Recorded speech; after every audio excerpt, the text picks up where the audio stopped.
Olá pessoal, a gente vai estar iniciando aqui mais uma aula. Hoje a gente vai abordar as máquinas térmicas e também a relação entre termodinâmica e o corpo humano, as relações térmicas que existem no corpo de um ser humano, tá? Então vamos dar início aqui, vamos explicar primeiro o que é uma máquina térmica, tá, gente? Então, resumindo, máquinas térmicas são dispositivos capazes de transformar energia térmica em trabalho mecânico, ou seja, ela utiliza a energia da forma de calor para que haja então um trabalho através de movimento. O segundo ponto que a gente tem que estar atento aí às máquinas térmicas é: toda máquina térmica necessita de uma fonte de calor e de uma substância de trabalho capaz de ter o seu volume modificado e, consequentemente, movimentar algum mecanismo como válvulas ou pistões. Então, aqui nesse ponto, nós temos máquinas térmicas são dispositivos que utilizam calor para fazer aí o trabalho mecânico, o trabalho através de movimento.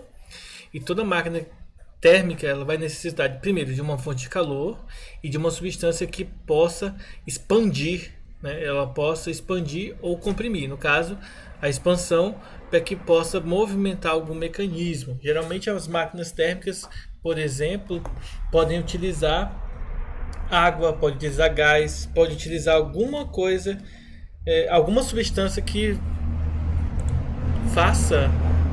Desculpem aí esse barulhão, passando um caminhão aqui na frente de casa, que façam esse serviço para a gente. Dentro da apostila vocês vão encontrar uma observação na página 21 em relação ao princípio de funcionamento, tá? Até recortei lá uma parte principal para que vocês tenham, vejam aqui comigo, ó. Todo dispositivo que operando em ciclos retira calor de uma fonte quente, realiza trabalho e cede o restante de calor a uma fonte fria, chamado de máquina térmica. Isso aqui eu vou estar abordando com vocês, tá, pessoal? Para vocês verem, tá? Um outro ponto aqui a relatar, juntamente com essa questão da conversão da máquina térmica, da fonte quente para a fonte fria, fica melhor visto dessa maneira aqui, ó.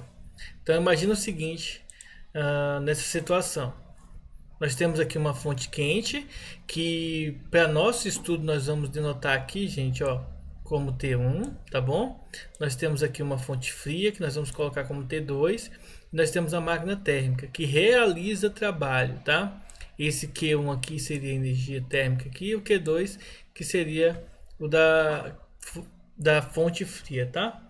Ó, nesse esquema de funcionamento, as máquinas térmicas, nessas condições, desculpem, fui ler aqui tudo errado. Esquema de funcionamento das máquinas térmicas. Nessas máquinas aqui, somente uma parte do calor retirado da fonte quente é convertida em trabalho. A outra parte ela é jogada, né, ela é cedida para a fonte fria. Nessa figura, a máquina térmica retira uma quantidade de calor, Q1 daqui, de um reservatório a uma temperatura alta, T1, aumentando assim sua energia interna. Parte dessa energia interna é convertida em trabalho mecânico. A energia restante, Q2, é retirada como calor para algum reservatório a temperatura mais baixa, que seria a nossa fonte fria, T2. Aqui a gente precisa ressaltar o seguinte: da primeira lei da termodinâmica, a gente estudou que a quantidade de calor é uma relação entre a energia interna, tá, mais o trabalho. Ou seja, isso aqui está tudo interligado com o que nós estamos estudando, tá bom? Aqui o que ele está dizendo é o seguinte: a máquina térmica vai retirar uma quantidade de calor de uma fonte que está quente a uma temperatura T1, tá? Parte dessa temperatura, dessa quantidade de calor aqui, é transformado em trabalho. Outra parte, ela porque vai aumentar a energia interna. Outra parte, ela é cedida para uma fonte fria T2. Nós vamos verificar como que isso aqui vai se relacionar. Pelo princípio, tá, gente, da conservação de energia, esse carinha aqui, tá, a partir desse trabalho, nós vamos entender que o trabalho ele vai ser igual ao Q1, tá, menos Q2. Ou, em outras palavras, a gente pode dizer o seguinte, que o Q1 menos o trabalho é igual à quantidade de calor 2, a quantidade de calor que é cedida para a fonte fria. As máquinas térmicas mais comuns são aquelas usadas nas locomotivas a vapor e nos automóveis. Particularmente para os carros, essa máquina é chamada de motor de combustão interna, tá? E aí a gente vai ver um exemplo agora relacionado com esse conteúdo, para depois a gente seguir para como que calcula o rendimento de... Na verdade, vamos lá, vamos fazer logo o rendimento, depois a gente faz o exemplo, tá?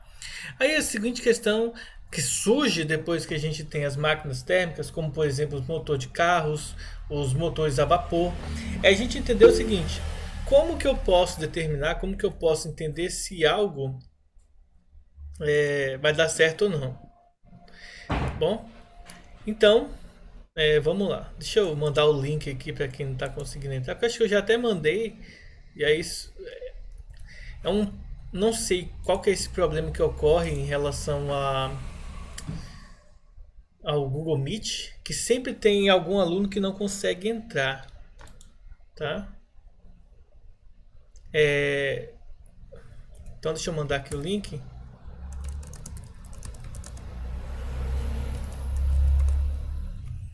Porque o link não muda conforme a chamada, né? Mesmo que eu copie e cole o link de novo, vai ser o mesmo link que eu já enviei, né? Porque é meio estranho o Google Meet dar esses problemas. Eu não sei se o problema é no Google Meet ou se o problema é em outro lugar, né? Mas vamos lá.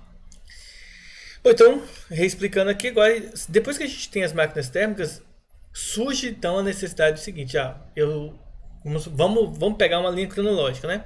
Eu inventei um motor, uma máquina térmica que usa calor para poder então gerar trabalho mecânico, movimento aí através do calor. Então eu fico pensando assim: o próximo passo seria, depois que eu crio uma máquina X, eu preciso entender como que eu faço para essa máquina aqui ser melhor o rendimento. Então vai se melhorando então as máquinas, e aí surge a necessidade de nós calcularmos o que? O rendimento de uma máquina térmica, tá? Então, o rendimento de uma máquina térmica, pelo menos aqui na notação que a gente vai estar utilizando, tá? Mesma notação que é usada na apostila, precisa se entender que nós vamos estar utilizando isso daqui, ó. O rendimento R, ele vai ser dado pelo quê? Pelo trabalho dividido pela quantidade de calor ali que foi retirado da fonte quente, tá bom? Uma outra forma de calcular é você fazer 1 menos a quantidade de calor do 2, tá? Da fonte fria, que vai ser mandada para a fonte fria, dividido pela quantidade de calor da fonte quente. Lembrando para vocês que essas duas fórmulas iguais, tá? São iguais, na verdade. Isso aqui é feito dessa maneira porque o trabalho é Q1 menos Q2. Só que aí o Q1 vai dividir por Q1, vai ficar 1 menos Q2 sobre Q1. Então, resumidamente, a gente pode calcular o rendimento de uma dessas duas maneiras. Uma observação importante aqui é o seguinte: deveria-se então entender, né, que o rendimento de 100%, tá, não existe, pelo menos não até hoje, tá? Não existe nenhuma máquina que seja 100% eficiente. Eu acho que até no canal Manual do Mundo, o Iberê deve ter já explicado isso aqui várias vezes para várias pessoas perguntando nos comentários sobre isso, tá? A gente tem que, nesse processo aqui, matematicamente é possível nós descrevermos uma máquina que seja 100% eficiente, tá? De forma matemática. Mas de forma física, de forma real, a gente não consegue criar uma máquina que seja 100% eficiente, tá, gente? 100%, que tenha um rendimento de 100%. Seria o ideal, mas a gente não consegue. Pois a gente não... Só se a gente conseguisse isolar, enfim, não... Mas não é o nosso caso aqui, tá? A gente sabe que não existe esse processo, não conseguimos chegar a esse 100% de eficiência, tá? De rendimento. Agora eu vou fazer com vocês aqui a questão 5, tá? Da página 22. É um exercício que está resolvido. Não, desculpa, não é a questão 5, é a questão 6 da página 23, que vai envolver aí a questão sobre o rendimento, tá? A gente vai ter uma transformação cíclica e aí nós vamos analisar aí a solução dela, tá? Percebam que é um exercício resolvido a apostila, mas a priori aqui é nós entendermos o procedimento da resolução e a explicação que vem por trás dele, né? Vamos lá, deixa eu copiar ela aqui.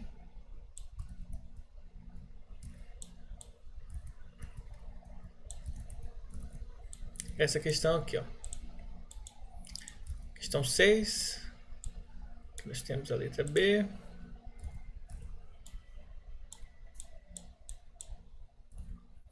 E a letra C.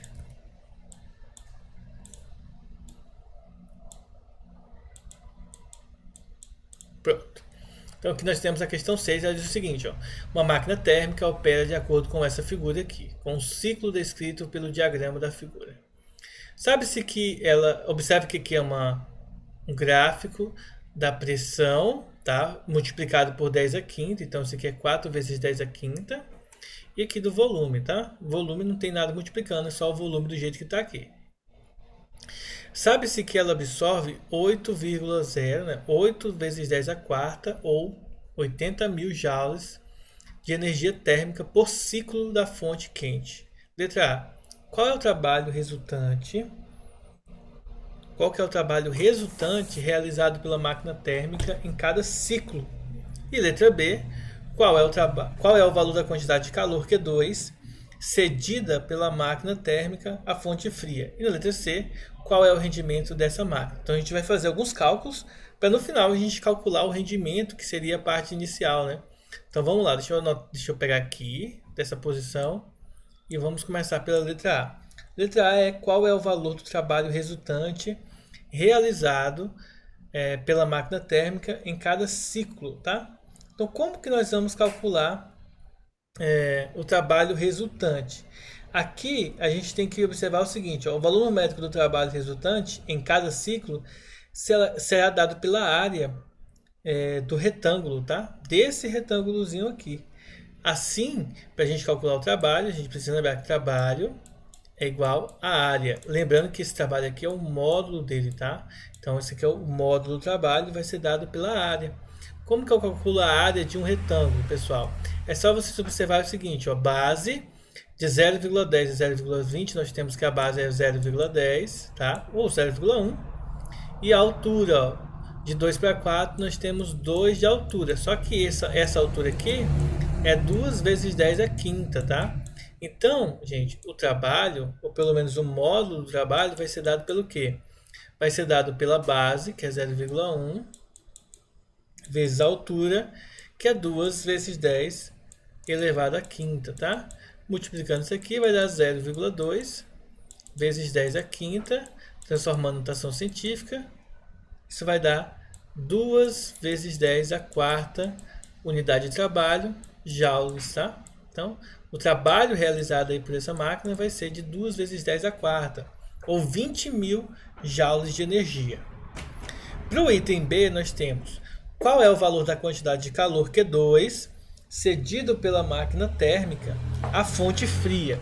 Aqui vale ressaltar o seguinte, como eu mencionei aqui para vocês, né, coloquei aqui, na verdade não aqui, aqui no início, a quantidade de calor, não, aqui, o trabalho igual a Q1 menos Q2, ou Q1 menos o trabalho é igual a Q2. Então, para eu determinar Q2 aqui no item B, a gente vai fazer isso aqui, ó, Q2 é igual a Q1 menos o trabalho. Observe que Q1, pessoal, é o que? Q1 é esse valorzinho aqui, ó, 8 vezes 10 à quarta. Ou seja, 8 vezes 10 à quarta menos o trabalho que foi 2, aqui 2 vezes 10 à quarta também. Como ambos estão com a mesma notação científica, né, com a mesma base 10 associada, é só subtrair. 8 menos 2, 6. Então o resultado vai ser 6 vezes 10 à quarta. Então esse é o valor da quantidade de energia que foi enviada, tá, para a fonte fria. E no item C, pede-se para a gente verificar qual que é o rendimento. Ora, o rendimento tem duas formas de calcular. Ou a gente faz Q1 sobre... Desculpa, não é Q1, é trabalho. Deixa eu pintar aqui, bem pintado. A gente faz trabalho sobre Q2, que vai dar, deixa eu ver aqui, 2 vezes 10 a quarta sobre Q... Na verdade não é Q2 não, gente. É Q1, tá? Deixa eu apagar logo isso aí, que ficou feio. Tá burro. Tá, deixa eu... Opa. Deixa eu limpar isso aqui. Que... Ué? Assim. Então vamos lá.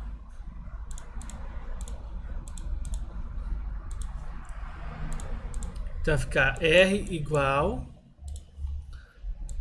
a W sobre Q1, ou seja, o W deu 2 vezes 10 a quarta, sobre o Q1 que é 8 vezes 10 a quarta.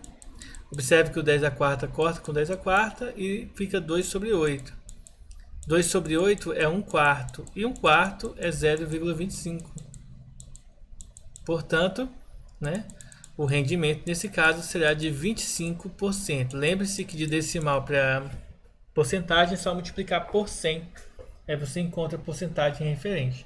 Então o rendimento desse motor é 25%. Se você quiser calcular utilizando o Q2, é só fazer rendimento igual a 1 menos o Q1, que a gente calculou, Q2 na verdade, que é 6 vezes 10 a quarta, dividido pelo Q1, que é 8 vezes 10 a quarta. Isso aqui corta. 8 sobre 4 vai ficar 6 sobre 8 vai ficar 3 quartos. E 3 quartos é 0,75. E aí o resultado vai continuar sendo 0,25, tá? Independentemente de qual fórmula você escolhe. A priori é o seguinte: você usa a fórmula de acordo com as informações que você tem. Nessa questão dá para usar as duas. E dependendo da questão você pode usar ou essa ou ir direto para essa daqui. Depende das informações que as questões podem estar trazendo para a gente, tá? Então, de forma resumida, calcular o rendimento de uma máquina térmica é isso aí. Tá? A gente vai verificar as informações do texto e verificar então quais são os valores referentes que nós podemos estar utilizando. Lembre-se sempre, trabalho é a área do gráfico, tá? Claro, relacionado com pressão e volume, tá bom? Tenha cuidado, porque se for força e velocidade média, não é trabalho que você está calculando. Se bem que, dependendo da situação, da ilustração, se for força vezes distância, também dá para calcular trabalho, tá? Aí depende tudo do contexto que a gente tem que estar analisando. O próximo ponto que eu quero abordar com vocês aqui na aula seria o quê?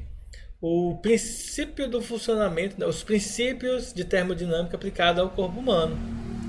Bom, o ser humano, ele é um animal homoeutérmico, isto é, a temperatura de seu corpo é relativamente estável, apesar das variações de temperatura no ambiente, tá?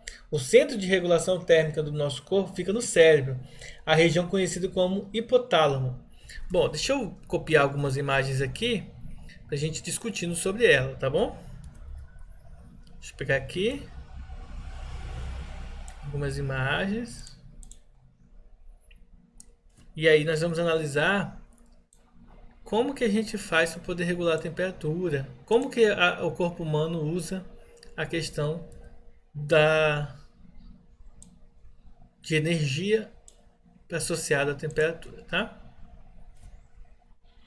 Eu estou recortando alguns pontos aqui da apostila para que fique mais claro essa ideia.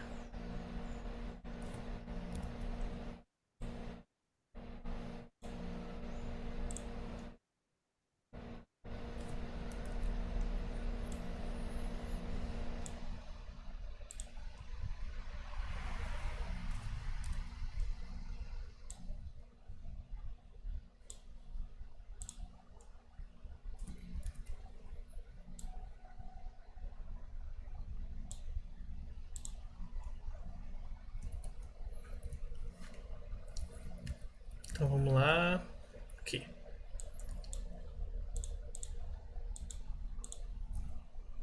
Então, olha só.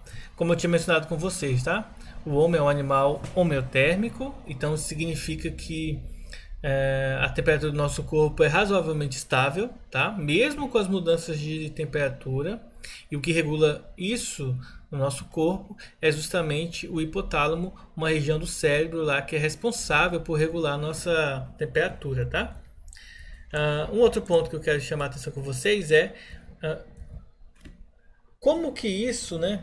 Como que o nosso corpo trabalha com essa questão de absorção e liberação de energia através de calor, né? Como comer alimentos e tal. A gente vai abordar alguns pontos aqui.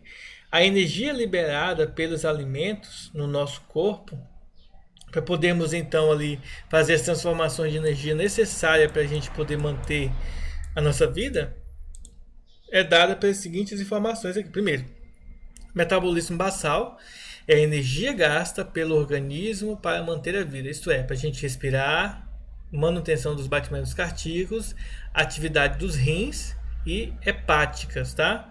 Então aqui seria o basicão da nossa vida. O próximo que a gente tem que analisar seria o trabalho mecânico. O trabalho mecânico, ele corresponde ao movimento voluntário dos músculos. É por meio desse trabalho que somos capazes de andar, carregar objetos, praticar esporte e etc. Tem mais coisas na apostila. Vocês podem estar vendo como o rendimento muscular e outras informações, tá? Em relação a isso. Mas o nosso ponto é só indicar aqui os básicos dos básicos. Olha só. O próximo seria a produção de calor. Bom, o restante da energia liberada pelos alimentos é transformada em calor.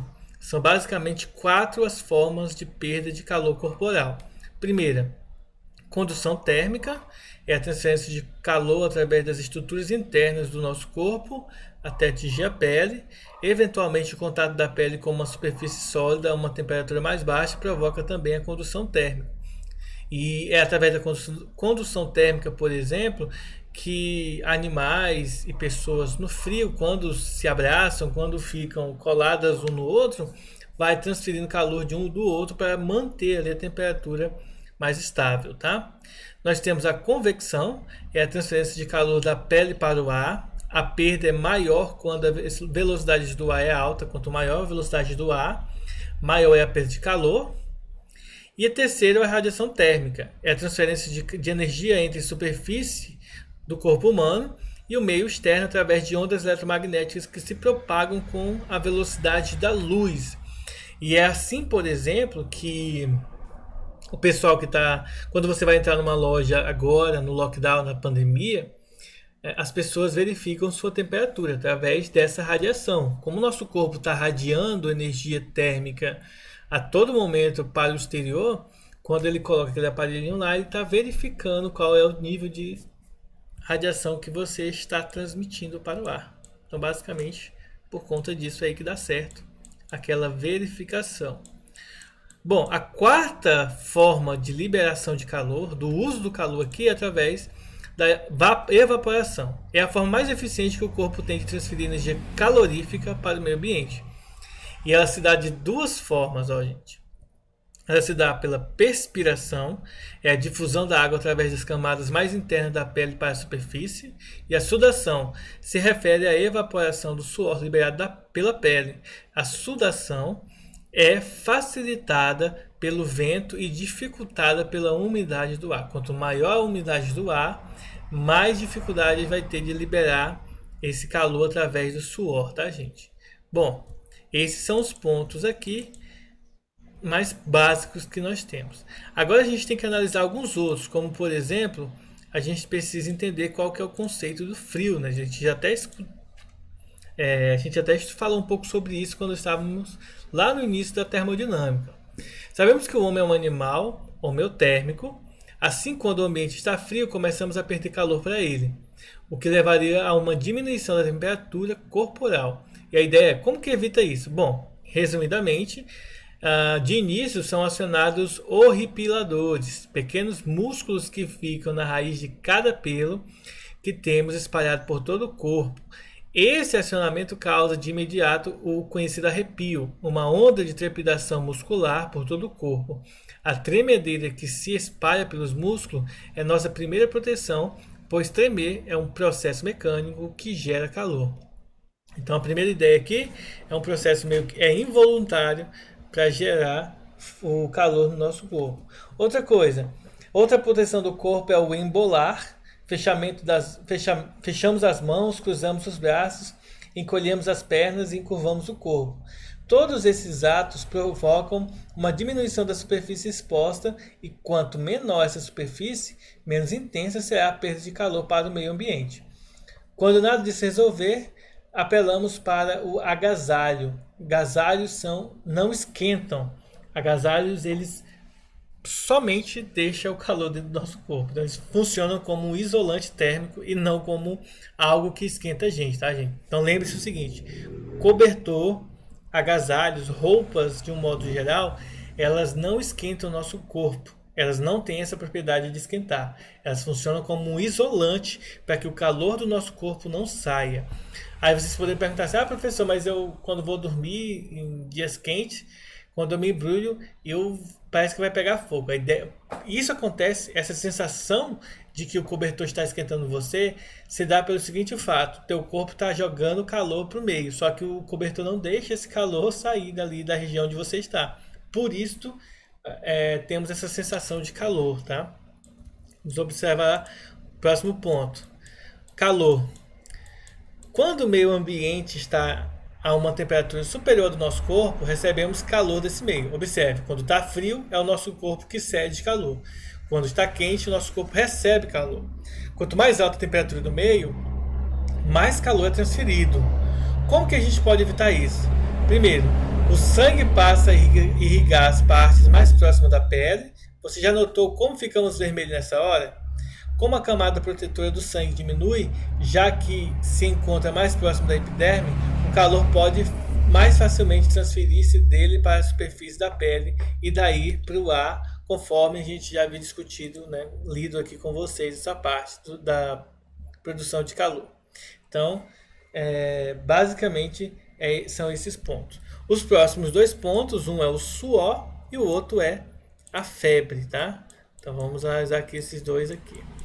Então o suor, se tudo isso não for suficiente, entra em ação as glândulas sudoríparas. São glândulas em forma de tubos, estes se abrem na superfície da pele, dando origem aos poros que expelem o suor, que ao evaporar retira calor da pele, refrescando. A febre. Quando somos atacados por micro-organismos, vírus e bactérias, nossas defesas internas, os glóbulos brancos, defendem-nos contra eles. As reações químicas que originam essas defesas tornam-se mais eficientes com o aumento da velocidade com que elas ocorrem. E como aumentar essa velocidade? Aumentando a temperatura corporal, ou seja, quanto mais quente, maior é a velocidade que elas vão obter. Certo? Assim, nosso organismo eleva a temperatura do nosso corpo alguns graus acima de 36 graus Celsius.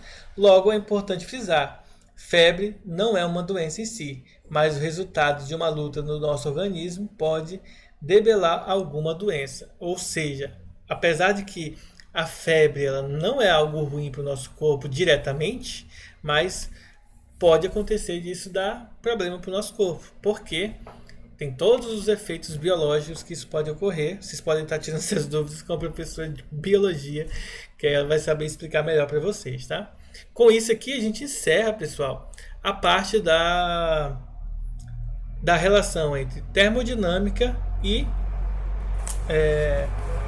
o corpo humano, tá? Então a gente viu as máquinas e vimos agora como se dá a relação entre termodinâmica e o corpo humano. O próximo ponto que a gente tem que analisar agora vai ser a segunda lei da termodinâmica, tá? Para a gente poder encerrar essa parte termodinâmica. A segunda lei nós vamos abordar na aula que vem, na quarta-feira, para a gente encerrar esse capítulo de termodinâmica e ficarmos tranquilos em relação a ele, tá bom? E aí, na semana que vem, a gente vai iniciar o estudo da óptica geométrica, tá bom? Então, vou estar passando algumas atividades para vocês lá no Classroom. Essas atividades serão referentes, pessoal, ao rendimento, tá bom? E aí vocês podem estar aguardando, e a data para entregar vai ser na quarta-feira, como a gente já discutiu, e vai estar também lá no Classroom anotado para vocês fazerem, tá bom? Então, aguardem um pouquinho antes de saírem para a gente poder para a gente poder fazer chamada e encerrar vocês. Eu acabei de ver aqui uma dúvida aqui, qual que é o Q1 e o Q2. Gente, o Q1 e o Q2 é o seguinte: o Q1 está relacionado à fonte quente e o Q2 está relacionado à fonte fria, tá? Ambos são quantidade de calor, só que um é antes do procedimento e o outro vem após o procedimento, tá? Ao passar pela máquina térmica. Essa é a diferença entre ambos. Um é para fazer a máquina térmica funcionar, no caso o Q1 faz a máquina térmica funcionar, e o Q2 é o que a máquina térmica dissipa, ou seja, o que ela não usa, que seria, digamos assim, o desperdício que ela comete, né, que ela causa. Basicamente é isso, tá? Deixa eu pegar aqui, então,